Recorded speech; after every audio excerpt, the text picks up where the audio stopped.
Hello everyone, welcome back to the playlist of functional analysis. Last class में आप लोगों ने आरएन के ऊपर नॉर्म्स देखे थे। आरएन सेट पे कुछ नॉर्म्स देखे थे, जिसमें से एक नॉर्म था नॉर्म 2, नॉर्म इन्फिनिटी और नॉर्म पी। ये सारे नॉर्म्स हमने देखे।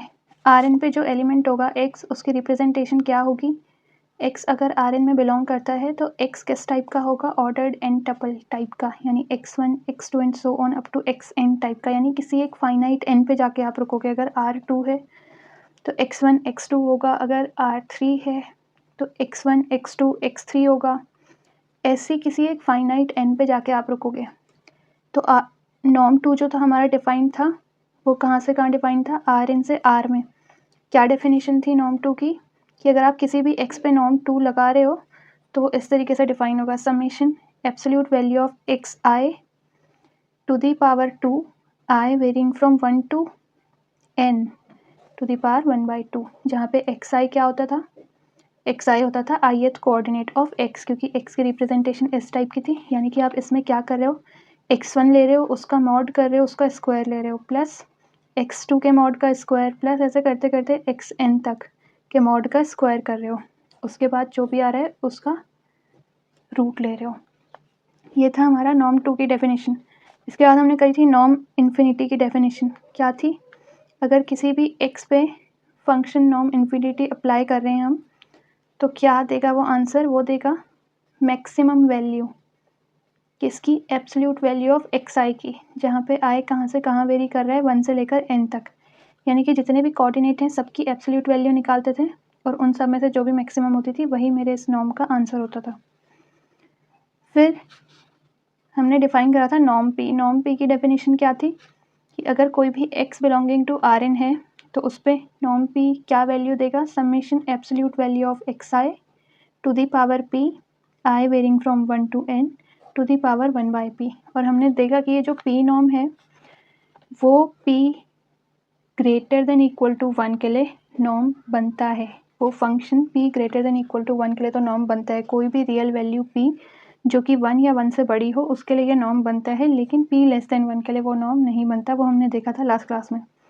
तो अभी तक हम आर एन की बात कर रहे थे। आर एन तक क्या होता था, ऑर्डर्ड n कोऑर्डिनेट्स होते थे, यानी कि फर्स्ट प्लेस पे जो एलिमेंट है वो फर्स्ट प्लेस पे ही रहेगा। ऑर्डर मैटर करता था, जैसे ही ऑर्डर चेंज होगा तो एलिमेंट भी चेंज हो जाएगा। जैसे अगर हम R2 की बात करें तो R2 में 1 और 0, 1 को हमने फर्स्ट प्लेस पे रखा है तो ये एक एलिमेंट होता था R2 का, और जैसे ही हम 1 और 0 का ऑर्डर चेंज करेंगे तो ये एक अलग ही एलिमेंट होता है R2 का।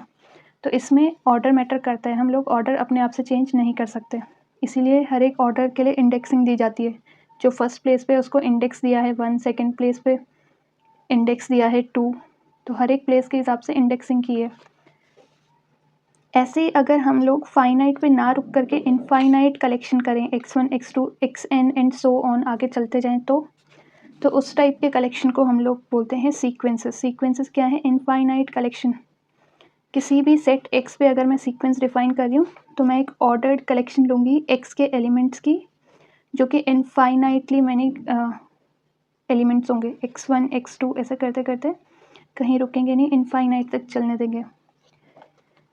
ऑर्डर इस केस में भी इम्पॉर्टेंट होता है, इसीलिए इंडेक्सिंग दी गई है। जो फर्स्ट प्लेस पे एलिमेंट है उसको इंडेक्स दिया है 1, जो सेकंड प्लेस पे इंडेक्स दिया है 2। तो इसको इन जनरल हम ऐसे भी रिप्रेजेंट करते हैं, x I varying from 1 to infinity. ऐसे भी रिप्रेजेंट करते हैं x I varying from 1 to infinity, या फिर एंगुलर ब्रैकेट से भी रिप्रेजेंट करते हैं x I varying from 1 to infinity.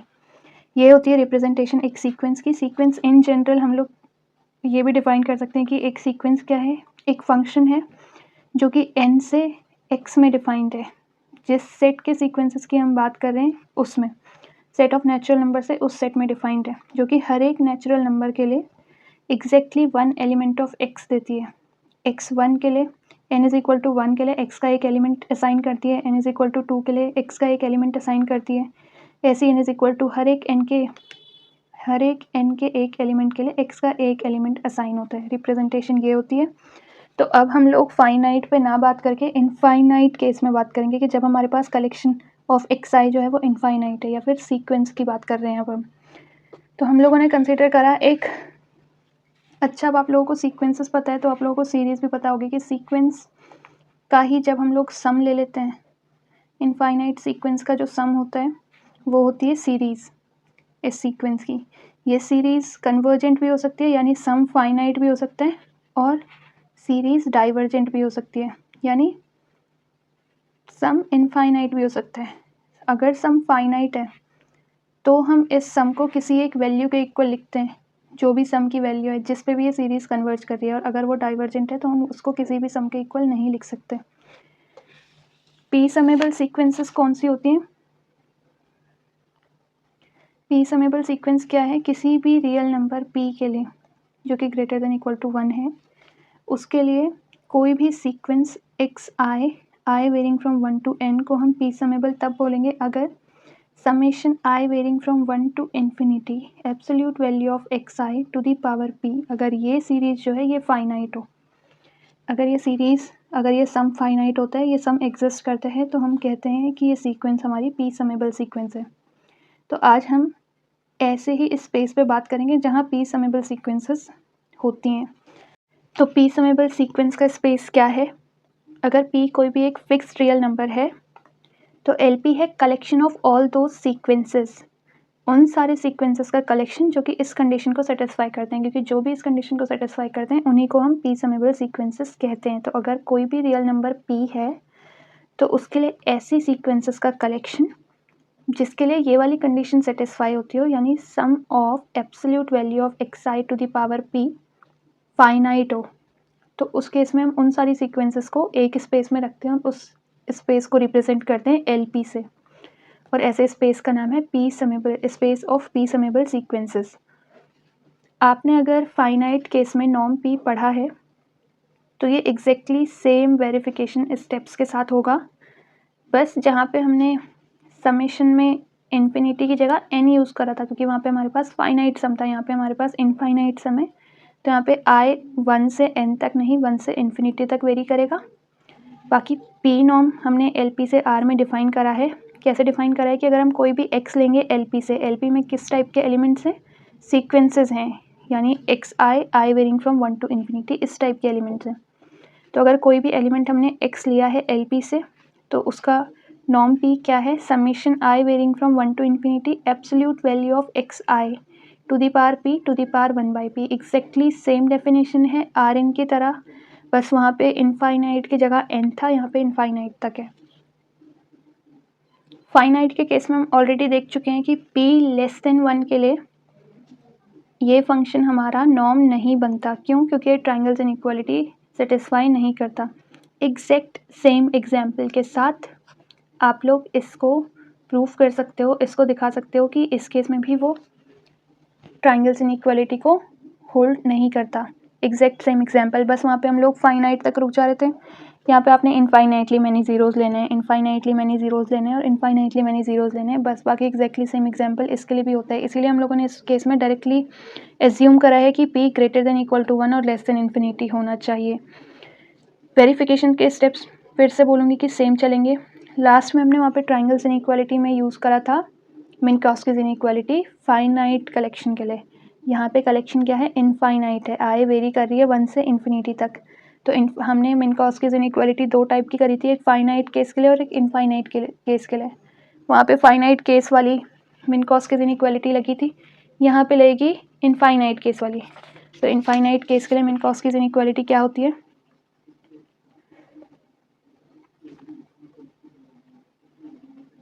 मिन्कॉस्कीज़ inequality कहती है कि अगर आपके पास दो कलेक्शंस हैं x I varying from 1 to infinity और Y I varying from 1 to infinity, ये कोई भी दो सीक्वेंसेस हैं और p कोई एक रियल नंबर है जो ग्रेटर देन इक्वल टू 1 है, देन आप summation i varying from 1 to infinity x i plus y i to the power p to the power 1/p को लेस देन इक्वल टू लिख सकते हो, यानी इस पूरे सेटअप को एक बार एक्स आई के साथ लिख सकते हो, एक बार वाई आई के साथ लिख सकते हो। तो ये लेस देन इक्वल टू होता है किसके? Summation absolute value of x I to the power p i varying from 1 to infinity to the power 1/p plus summation i varying from 1 to infinity y i to the power p to the power 1/p। लेकिन क्या मिन्कॉस्कीज़ inequality में केवल इतनी conditions चाहिए होती हैं? नहीं, मिन्कॉस्कीज़ inequality के लिए जो 2 सीक्वेंसेस चाहिए उनके लिए क्या ज़रूरी होना चाहिए, सच दैट ये दोनों जो सीक्वेंसेस हैं xi और yi, ये दोनों के दोनों p समेबल सीक्वेंसेस हों, यानी कि इनका जो सम है, ये जो सम की हम बात कर रहे हैं, ये एग्जिस्ट करता हो, तभी तो हम इसको किसी के इक्वल या किसी से ग्रेटर देन इक्वल टू लिख पा रहे हैं। तो मिन्कॉस्कीज़ इनइक्वालिटी इनफाइनाइट के केस में कहती है कि अगर आपके पास xi और yi दो कलेक्शन ऑफ सीक्वेंसेस हैं, xi और yi आपके पास दो सीक्वेंसेस हैं, तो उस केस में अगर xi और yi दोनों के दोनों LP से बिलोंग करते हैं, दोनों के दोनों p समेबल सीक्वेंसेस हैं और p आपके पास कोई भी एक रियल नंबर है जो ग्रेटर देन इक्वल टू 1 है, तो ये वाली कंडीशन सेटिस्फाई होगी। यही आपने फाइनाइट के केस में करी थी, बस वहाँ पे ये वाली कंडीशन नीडेड नहीं थी, क्योंकि ऑब्वियसली अगर आपके पास नंबर फाइनाइट है तो उसका सम तो हम निकाल ही सकते हैं। तो उस केस में हम लोगों के लिए ये वाली कंडीशन नीडेड नहीं थी और यहाँ पे 1 से इन्फिनिटी की जगह 1 से n तक सम था। बस ये चेंज था मिन्कॉस्कीज़ इनइक्वालिटी में। तो जब आप ट्राइंगल्स इनइक्वालिटी प्रूव कर रहे होंगे तो आपके पास xi प्लस yi का x प्लस y का p नॉर्म जब आप करोगे तो आपके पास ये आएगा। मिन्कॉस्कीज़ इनइक्वालिटी को यूज़ करके आप यहाँ पहुँचोगे और इसको आप क्या लिख सकते हो, नॉर्म ऑफ x और p नॉर्म ऑफ y के सम के इक्वल। तो इस तरीके से आपकी ट्राइंगल्स इनइक्वालिटी भी प्रूफ हो जाएगी। तो अगर आपको ये वाला करना है तो फाइनाइट केस वाले को की वीडियो एक बार देखना। फिर आती है, तो जो हमारे पास स्पेस है LP वो p नॉर्म के साथ एक नॉर्म स्पेस बनता है। इसके बाद हमारे पास आती है बाउंडेड सीक्वेंस। बाउंडेड सीक्वेंसेस क्या होती हैं, किसी भी सीक्वेंस xi को i varying from 1 to infinity हम लोग बाउंडेड तब कहते हैं अगर एब्सोल्यूट वैल्यू ऑफ xi जो है वो लेस देन इक्वल टू हो जाए m के लिए for every i greater than equal to 1। अगर हर एक i के लिए एब्सोल्यूट वैल्यू किसी एक रियल नंबर से छोटी हो जाए तो हमारी जो सीक्वेंस है उसको हम बाउंडेड सीक्वेंस कहते हैं। ऐसी जितनी भी सीक्वेंसेस हैं जो बाउंडेड हैं उन सब के कलेक्शन को हम बोलते हैं space of bounded sequences, collection of all bounded sequences. आप लोगों ने Rn के केस में एक नॉर्म करा था, सूप नॉर्म या यूनिफॉर्म नॉर्म। यूनिफॉर्म नॉर्म कैसे डिफाइन था Rn से R में, कि अगर आप कोई भी एलिमेंट x पे सूप नॉर्म लगा रहे हो तो वैल्यू क्या देगा, maximum of absolute value of xi i varying from 1 to n। यहाँ पर हम लोग सेम फंक्शन डिफाइन करेंगे, कहाँ से, L इन्फिनिटी से R में। किस तरीके से कि अगर आप कोई भी एलिमेंट x ले रहे हो L इन्फिनिटी से, L इन्फिनिटी में किस टाइप के एलिमेंट है, कलेक्शन है, ऑर्डर्ड कलेक्शन है, बट फाइनाइट नहीं है, इनफाइनाइट है। तो किसी भी ऐसे कलेक्शन पे जब आप ये फंक्शन लगा रहे हो तो वो वैल्यू क्या देगा, supremum of absolute value of xi i varying from 1 to n, यानी कि इन सब वैल्यूज़ का एब्सोल्यूट वैल्यू निकालोगे और उस सब में से जो मैक्सिमम है वो आपकी वैल्यू होगी इस फंक्शन की, उस सब में से उन सारी वैल्यूज़ का जो सुप्रीमम है। इस केस में मैक्सिमम यूज़ करा, इस केस में सुप्रीमम यूज़ करा। ऐसा क्यों, क्योंकि मैक्सिमम जो होता है वो इन ही वैल्यूज़ में से कोई एक वैल्यू होती है। ये जो n वैल्यूज़ हमारे पास थी x1 x2 xn तक, इन सब की एब्सोल्यूट वैल्यू निकालने के बाद उन सब में से जो मैक्सिमम वैल्यू है, क्योंकि उन सबको हम देख पा रहे हैं फाइनाइटली मैनी नंबर्स हैं, तो उन सब में से हम एक मैक्सिमम वैल्यू फाइंड आउट कर सकते हैं। लेकिन यहाँ पे इनफाइनाइट नंबर्स हैं, सारे को ऑब्जर्व करना मुश्किल है। कभी कभार जो सुप्रीमम वैल्यू होती है वो इनमें से डिफाइन नहीं होती, इस सेट के बाहर लाई करती है, इस सेट में लाई नहीं करती। जैसे एग्जांपल के लिए अगर मैं आपसे बोलूँ सीक्वेंस है 1 - 1/n, तो ये जो सीक्वेंस है इसकी सुप्रीमम वैल्यू क्या है, इसकी सुप्रीमम वैल्यू है 1। लेकिन क्या ये सीक्वेंस कभी 1 तक पहुंच पाएगा, 1 तक पहुंचने के लिए इस सीक्वेंस को 0 पे पहुंचना पड़ेगा, लेकिन ये सीक्वेंस कभी भी 0 नहीं होती। ये 0 की तरफ टेंड करती है लेकिन ये 0 नहीं होती किसी भी केस में। n की वैल्यू में क्या रखूँ कि आंसर मेरा 0 आ जाए, ऐसा नहीं हो सकता। तो यानी कि ये जो 1 - 1/n वाली सीक्वेंस है ये कभी भी 1 पे नहीं पहुँचती है। तो इसका जो सुप्रीमम है वो तो 1 है, लेकिन 1 इस पूरे कलेक्शन में नहीं है। कोई भी xi इस केस में आपका 1 के बराबर नहीं होते, लेकिन इसका सुप्रीमम 1 है।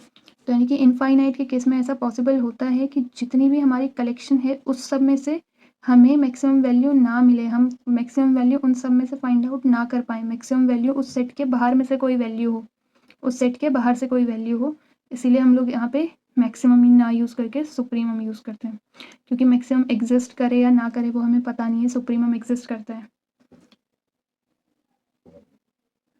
तो इसी तरीके से हम लोगों ने डिफाइन करा है एल इन्फिनिटी से आर पे अपना फंक्शन। बस यही फ़र्क तो है कि यहाँ पे हमने मैक्सिमम यूज़ करा था, यहाँ पे हम सुप्रीमम यूज़ कर रहे हैं। यहाँ पे हम फाइनाइट पे रुक गए थे, यहाँ पे हम लोग इनफाइनाइट तक जा रहे हैं। I varying from 1 to infinity, infinity तक आप पहुँचते नहीं है, इसलिए स्ट्रिक्टली लेस देन का साइन। या फिर आप इसी को ही कैसे लिख सकते हो, supremum of absolute value of x I is greater than equal to 1। ठीक है, तो आप लोग यही चीज़ एग्जैक्ट जो वेरिफिकेशन के स्टेप्स हमने आर एन के लिए करे थे, आर एन पे इस नॉर्म को दिखाने के लिए करे थे, वही वेरिफिकेशन के स्टेप्स यहाँ यूज़ हो जाएंगे। बस वहाँ पे जहाँ पे मैक्सिमम था वहाँ पे सुप्रीमम आ जाएगा, और वहाँ पे आई के लिए एक अपर बाउंड एन एग्जिस्ट करता था, यहाँ पे आई पे कोई भी अपर बाउंड नहीं है, आप लिखोगे आई ग्रेटर देन इक्वल टू 1। ठीक है, तो एग्जैक्ट सेम वेरिफिकेशन स्टेप्स के साथ हम लोग देखते हैं कि एल इन्फिनिटी भी नॉर्म इन्फिनिटी के साथ, यूनिफॉर्म नॉर्म के साथ एक नॉर्म्ड स्पेस बन जाता है। तो इसके बाद जिस नए स्पेस की हम बात कर रहे हैं वो है सी A B. C A B क्या है, सी नोटेशन है set of all continuous functions के लिए, और ए बी है उसका डोमेन सेट, यानी कि collection of all continuous function from A B to some set X. X हमारा रियल सेट भी हो सकता है या फिर कॉम्प्लेक्स सेट भी हो सकता है। तो एक कलेक्शन ऑफ फंक्शंस जो ए बी पे डिफाइंड है, ठीक है, उसको हम बोलते हैं such that F is continuous, कि एफ कंटिन्यूस होना चाहिए, ये कंडीशन है। तो ऐसे सारे कलेक्शंस जब भी हम करेंगे तो उस सेट को हम बोलते हैं सी ए बी। ठीक है, F of T, F of T क्या होता है, एफ में आपने कोई एक वैल्यू यहाँ से रखी ए बी से, तो वो जाएगा कोडोमेन सेट में या फिर रेंज सेट में। तो एफ टी रेंज है किसी टी के लिए, एफ टी इमेज है किसी पॉइंट टी जो ए बी में बिलोंग कर रहा है उसके लिए। तो एफ टी आपका रियल नंबर भी हो सकता है अगर ये रियल सीक्वेंस है तो, और रियल फंक्शन है तो, और आपका एक कॉम्प्लेक्स नंबर भी हो सकता है अगर एक कॉम्प्लेक्स फंक्शन है तो। तो अभी तक हम लोगों ने करा है कि सी ए बी क्या है, collection of all continuous function जो ए बी के ऊपर डिफाइंड है। इस पर भी हम लोगों ने जो नॉर्म डिफाइन करा है वो भी क्या है, सूप नॉर्म है। वो भी क्या है, सूप नॉर्म है। आपका एफ या तो मैंने कहा कि रियल वैल्यूड फंक्शन होगा, अगर रियल वैल्यूड फंक्शन है तो जो कलेक्शन ऑफ एफ टी है, collection of F T such that T belongs to A B, जो भी रेंज सेट है वो या तो कॉम्प्लेक्स सेट का सबसेट होगा या फिर रियल सेट का सबसेट होगा। किसी भी केस में जो आपकी एब्सोल्यूट वैल्यू होती है, absolute value of real number भी आपकी ग्रेटर देन इक्वल टू 0 होती है, और absolute value of complex number भी आपकी ग्रेटर देन इक्वल टू 0 होती है। तो अगर ये रियल नंबर है तो भी एब्सोल्यूट वैल्यू नॉन नेगेटिव होगी, और अगर एक कॉम्प्लेक्स नंबर है तो भी एब्सोल्यूट वैल्यू नॉन नेगेटिव होगी। तो सबसे पहली बात हम लोगों को दिखाना है कि ये फंक्शन क्या एक नॉर्म बनता है। जो नॉर्म फंक्शन जो है वो कैसे डिफाइन कर रहा है, हमने लिया है supremum value of absolute value of F T where T is varying from A to B. अब ये मत सोचना कि आपने जो फंक्शन लिया है उसकी तो जो रेंज सेट है वो कॉम्प्लेक्स सेट है, तो जो हमारा नॉर्म फंक्शन होता है वो तो किसी सेट से रियल नंबर में डिफाइंड होता है। जो नॉर्म है वो हमने supremum value of absolute value consider करा है। एब्सोल्यूट वैल्यू अगर हम किसी कॉम्प्लेक्स नंबर की ले रहे हैं तो कॉम्प्लेक्स नंबर की जो एब्सोल्यूट वैल्यू होती है वो रियल नंबर में ही होती है। तो जो हमारा नॉर्म फंक्शन है वो सी ए बी से आर में डिफाइंड है, जहाँ पे हम लोग किसी भी फंक्शन की जो रेंज है उन सब का एब्सोल्यूट वैल्यू ले रहे हैं। तो रेंज की एब्सोल्यूट वैल्यू तो रियल नंबर में ही लाई कर रही होगी, और उन सब में से जो मैक्सिमम वैल्यू आ रही है उसको हम हमारा फंक्शन की वैल्यू ले रहे हैं। ठीक है, तो अब हम दिखाएंगे कि सी ए बी इस नॉर्म के साथ एक नॉर्म स्पेस बनता है। सबसे पहले हमको दिखानी होती है नॉन नेगेटिविटी। तो हमने कोई भी टी आर्बिट्ररी एलिमेंट ले लिया domain set, domain interval A B से, तो एफ टी या तो रियल नंबर होगा या फिर कॉम्प्लेक्स नंबर होगा। तो जो एफ टी होगा वो या तो रियल नंबर होगा या फिर हमारा कॉम्प्लेक्स नंबर के सेट में होगा। दोनों ही केस में जो एब्सोल्यूट वैल्यू होती है वो नॉन नेगेटिव होती है, और क्योंकि हमने टी कोई भी कंसिडर करा था इसीलिए हर एक टी के लिए पॉसिबल है। जब सारी की सारी वैल्यूज नॉन नेगेटिव हैं हर एक टी के लिए जो कि ए बी में बिलोंग कर रहा है, हर एक टी के लिए यही कंडीशन है, तो इसका मतलब क्या हुआ कि उन सबका सुप्रीमम भी नॉन नेगेटिव होगा। तो वही चीज़ हम लोगों ने इसमें लिखी है, और ये है क्या बाय डेफिनेशन, ये है नॉर्म ऑफ एफ। ठीक है, सेकेंड चीज़ हम लोगों को क्या शो करनी है, ये शो करनी है कि नॉर्म ऑफ एफ ज़ीरो होगा if and only if F is zero. तो हम लोग ये कंसिडर करके चलते हैं, और नॉर्म ऑफ एफ है क्या, सुप्रीमम ऑफ एफ टी, जहाँ पे टी वेरी कर रहा है कहाँ से कहाँ, ए से बी तक। Supremum of F T zero, supremum he zero है और सारी की सारी वैल्यूज़ एब्सोल्यूट साइन की वजह से नॉन नेगेटिव है। नॉन नेगेटिव्स का सुप्रीमम अगर ज़ीरो है तो इसका मतलब क्या है कि हर एक वैल्यू ज़ीरो होगी। तो इसका मतलब क्या है, एफ ऑफ टी ज़ीरो है for every T belonging to the interval A B. ठीक है, और एब्सोल्यूट वैल्यू किसी एक नंबर की ज़ीरो है, इसका मतलब क्या है कि वो नंबर ही ज़ीरो है। और एफ टी ज़ीरो है हर एक टी के लिए, इसका मतलब हमारा फंक्शन ही ज़ीरो है। ठीक है, तो ये चीज़ हमारी प्रूफ हो गई और ये if and only if condition के साथ चलती है। क्यों? क्योंकि अगर एफ ज़ीरो होगा तो एफ टी भी ज़ीरो होगा हर एक टी के लिए, और अगर एफ टी हर एक टी के लिए ज़ीरो है तो उसकी एब्सोल्यूट वैल्यू भी ज़ीरो होगी। अगर absolute value of F T हर एक टी के लिए ज़ीरो है तो इसका मतलब उन सबका सुप्रीमम भी ज़ीरो होगा, और उन सबका सुप्रीमम अगर ज़ीरो है तो बाय डेफिनेशन नॉर्म ही एफ का ज़ीरो है। ठीक है, थर्ड कंडीशन हम लोगों को क्या दिखाना होता है कि अगर हमने कोई भी स्केलर अल्फा चुना है स्केलर फील्ड से और उसके साथ एक्स सी ए बी से बिलोंग कर रहा है, या फिर इस केस में आप एफ लिख सकते हो क्योंकि आपका फंक्शन है, और उनका आप नॉर्म लिख रहे हो, तो जो अल्फा होता है वो एब्सोल्यूट साइन के साथ निकल जाता है और अंदर आपका क्या बचता है, केवल नॉर्म एफ। तो यहाँ पे हम लोग कंसिडर करते हैं अल्फा और एफ का नॉर्म क्या है, वो supremum of absolute value of alpha F T, जहाँ पे टी वेरी कर रहा है वन से लेकर के, तो सॉरी ए से लेकर के बी तक। अब अल्फा आपका स्केलर है, एफ आपका फंक्शन है, तो स्केलर हम लोग सुप्रीमम साइन से बाहर ले सकते हैं क्योंकि सुप्रीमम हम ले रहे हैं टी के बेसिस पे कि टी ए से बी तक वेरी करना चाहिए, तो अल्फा तो उसके साथ वेरी नहीं कर रहा, तो अल्फा हम लोग सुप्रीमम के बाहर ले सकते हैं। तो एब्सोल्यूट वैल्यू ऑफ अल्फा आ गया सुप्रीमम के बाहर, क्योंकि एब्सोल्यूट साइन पहले ही डिस्ट्रीब्यूट हो जाएगा दोनों में, दोनों प्रोडक्ट में है तो एब्सोल्यूट साइन दोनों में चला जाएगा। Absolute value of alpha change नहीं हो रहा तो अल्फा हम सुप्रीमम के बाहर ले सकते हैं, और अंदर केवल क्या बचेगा, supremum of F T, T varying from A to B. ठीक है, तो इस तरीके से हम लोग ये शो कर देंगे कि होमोजेनिटी प्रॉपर्टी भी सेटिस्फाई हो रही है। लास्ट प्रॉपर्टी है triangles inequality. Triangles inequality obvious है क्योंकि एफ टी और जी टी इस केस में क्या होंगे, रियल नंबर सी होंगे। तो अगर हमने दो एलिमेंट्स कंसीडर करें सी ए बी से और उन पे नॉर्म अप्लाई करा है उनके सम पे, तो बाय डेफिनेशन वो क्या होगा, supremum of F plus G of T where T belongs to A B. Functions की डेफिनेशन के हिसाब से आपको पता है F plus G of T क्या होता है, F of T plus G of T, है ना। तो वही चीज़ हम लोगों ने करी है नेक्स्ट स्टेप में।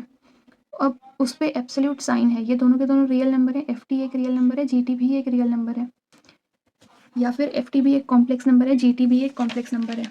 और दोनों ही केस में चाहे वो दोनों रियल नंबर हो चाहे वो दोनों कॉम्प्लेक्स नंबर हो, आपको पता है कि ट्राइंगल्स इनइक्वालिटी होल्ड करती है। तो F T plus G T क्या होगी, less than equal to absolute value of F T plus absolute value of G T. वही हमने करा है, तो दोनों के ऊपर मॉड सेपरेट कर दिया। अब सुप्रीमम भी, supremum of absolute value of F T plus absolute value of G T जो है वो लेस देन इक्वल टू होता है supremum of F T plus supremum of G T के। ये भी सुप्रीमम की डेफिनेशन है। तो यहाँ से हमारे पास क्या आ गया, सुप्रीमम ऑफ एफ टी यानी norm of F, supremum of G T यानी नॉर्म ऑफ जी। तो हमने प्रूव कर दी ट्राइंगल्स इनइक्वालिटी भी, therefore C A B with this norm is a normed space. अब यही सेम स्पेस लेकर के हम लोगों ने एक डिफरेंट नॉर्म लिया है, और वो नॉर्म कैसे डिफाइन है कि नॉर्म ऑफ एफ क्या होगा, integral from A to B of absolute value of F T D T होगा, एफ टी डी टी का इंटीग्रल। तो सबसे पहली बात कि अगर हम लोग नॉन नेगेटिविटी दिखा रहे हैं, हमने एफ टी कंसिडर करा, या तो ये रियल में होगा या फिर ये कॉम्प्लेक्स में होगा, है ना। अगर ये रियल में है या कॉम्प्लेक्स में है, दोनों ही केस में जो नॉर्म ऑफ एफ टी है, जो absolute value of F T है, वो greater than equal to zero होगा। और अगर absolute value greater than equal to zero है और आप उसको इंटीग्रेट कर रहे हो किसी इंटरवल ए से बी पे, अगर ग्रेटर देन इक्वल टू है आपका फंक्शन और आप उसको इंटीग्रेट कर रहे हो किसी इंटरवल ए बी पे, तो वो क्या होता है, एरिया अंडर द कर्व, और वो हमेशा क्या रहेगा, हमेशा नॉन नेगेटिव रहेगा क्योंकि हमारा फंक्शन नॉन नेगेटिव है। तो आपके पास आ गया norm of F greater than equal to zero, क्योंकि यही आपका क्या था, नॉर्म ऑफ एफ की डेफिनेशन थी। सेकंड कंडीशन में आपको क्या दिखाना है कि नॉर्म ऑफ एफ जीरो है if and only if F is zero. तो आपने कंसीडर करा norm of F zero, by definition norm of F is zero means integral from A to B of F T D T is zero. और ये if and only if condition है, अगर ये zero होगा तो by definition ये zero होगा, और अगर ये जीरो होगा तो बाय डेफिनेशन ये जीरो होगा। क्योंकि हमारे पास क्या है, integral of F T D T zero है किसी इंटरवल ए बी पे, integral of absolute value of F T D T. F T हमारे पास, एफ हमारे पास कंटिन्यूस फंक्शन है, मॉड भी हमारे पास कंटिन्यूस फंक्शन होता है। तो ये पूरा का पूरा कॉम्बिनेशन, ये पूरा का पूरा कॉम्पोजिशन ऑफ टू फंक्शन बना। Composition of two continuous function भी कंटिन्यूस होता है। तो हमारे पास एफ मतलब मॉड एफ एक कंटिन्यूस फंक्शन है, और हमारे पास मॉड ऑफ एफ टी हर एक T belonging to A B के लिए नॉन नेगेटिव भी है। ये भी हमने देखा है, ये नॉन नेगेटिव भी है, ये कंटिन्यूस भी है, और फिर भी इसका इंटीग्रल करके 0 आ रहा है। कोई भी नॉन नेगेटिव फंक्शन है अगर, तो उसका कर्व x 0 के ऊपर ही कहीं बनेगा, या फिर x इज इक्वल टू 0 पे बनेगा। उसका कर्व कुछ ऐसा ही बनेगा। अगर वो फंक्शन कॉन्टिन्यूस है और आप उसका इंटीग्रल निकाल रहे हो और वो इंटीग्रल 0 आ रहा है, इसका मतलब क्या है कि उस कर्व के अंडर कोई भी एरिया कवर नहीं हो रहा। अगर उस कर्व के अंदर कोई एरिया कवर नहीं हो रहा, इसका मतलब क्या है कि वो जो कर्व है वो x एक्सिस के साथ ही अलाइन है। वो कर्व जो है वो x एक्सिस पर ही है, x एक्सिस के साथ कोइंसाइड कर रहा है। इसका मतलब क्या है कि ये एक ही कंडीशन में हो सकता है, जब आपका एफ टी ही मॉड ऑफ एफ टी ही 0 हो जाए। तो वही हमने लिखा है कि ये एक ही कंडीशन में हो सकता है, अगर हमारा एफ टी 0 हो जाए, और अगर एफ टी 0 है तो उसका इंटीग्रल भी 0 होगा। इसीलिए if and only if condition for every T belonging to A B, अगर हर एक टी के लिए एफ टी 0 हो जाए, और अगर हर एक टी के लिए एफ टी 0 हो गया, इसका मतलब कि हमारा फंक्शन ही 0 हो गया। तो नॉर्म ऑफ एफ 0 है if and only if F is 0, ये भी हमने प्रूव कर दिया। उसके बाद वाली कंडीशन है, हमने कोई एक स्केलर लिया, कोई एक वेक्टर लिया सी ए बी से, उन दोनों का मल्टीप्लिकेशन पे नॉर्म अप्लाई करा। तो नॉर्म अप्लाई करेंगे तो क्या आएगा, integral from A to B of absolute value of alpha F T D T. यहाँ पे मॉड फिर से प्रोडक्ट के ऊपर है, तो मॉड सेपरेट हो जाएगा, एक बार एल्फा के ऊपर, एक बार एफ टी के ऊपर। इंटीग्रल डी टी के रिस्पेक्ट में एल्फा क्या डी टी पे डिपेंड करता है, टी पे डिपेंड करता है, नहीं करता। तो यानी कि हम इसको इंटीग्रल के बाहर ले सकते हैं। तो एल्फा बाहर निकल गया, अंदर बचा केवल integral of F T D T. ये क्या है bye definition, norm of F. तो यानी कि एल्फा एफ को हम alpha times norm of F लिख सकते हैं। उसके बाद वाली कंडीशन है ट्रायंगल्स इनइक्वालिटी। तो हमने कोई भी दो एलिमेंट्स लिए सी ए बी में से, उन दोनों का सम किया और उस पर नॉर्म अप्लाई करा, उस पर फंक्शन अप्लाई करा। तो हमारे पास क्या आया, integral from A to B F plus G T D T absolute value के अंदर। फंक्शन की fundamental property F plus G of T, यानी F of T plus G of T की एब्सोल्यूट वैल्यू। अब आपको पता है कि ये एक कॉम्प्लेक्स नंबर है एफ टी और जी टी भी, या फिर दोनों के दोनों रियल नंबर है, या फिर एक कॉम्प्लेक्स एक रियल है। दोनों ही केसेस में हम इन दोनों को कॉम्प्लेक्स नंबर मान करके ये बोल सकते हैं ना कि ट्रायंगल्स इनइक्वालिटी कॉम्प्लेक्स नंबर में होल्ड करती है। ट्रायंगल्स इनइक्वालिटी कॉम्प्लेक्स नंबर में होल्ड करती है, यानी F T plus G T का मॉड आप लोग less than equal to mod of F T plus mod of G T ले सकते हैं, है ना। और जब भी दो फंक्शन सम में हैं और उन दोनों का इंटीग्रल हो रहा है, तो आप इस इंटीग्रल को सेपरेट कर सकते हो सम के साथ, एक बार एफ टी के साथ, एक बार जी टी के साथ। ये इंटीग्रल की प्रॉपर्टी है। तो यानी कि आप लोग इसको लेस देन इक्वल टू लिख सकते हो, integral of F T plus integral of G T D T. ये बाय डेफिनेशन क्या है, नॉर्म ऑफ एफ, और ये बाय डेफिनेशन क्या है, नॉर्म ऑफ जी। तो यानी कि norm of F plus G क्या है, लेस देन इक्वल टू है norm of F plus norm of G के। तो चारों कंडीशन सेटिस्फाई हो गई हैं। अभी तक जो मैं नॉर्म नॉर्म बोलती हुई आई हूँ वो एक फंक्शन है केवल, जो हमने फंक्शन डिफाइन करा था।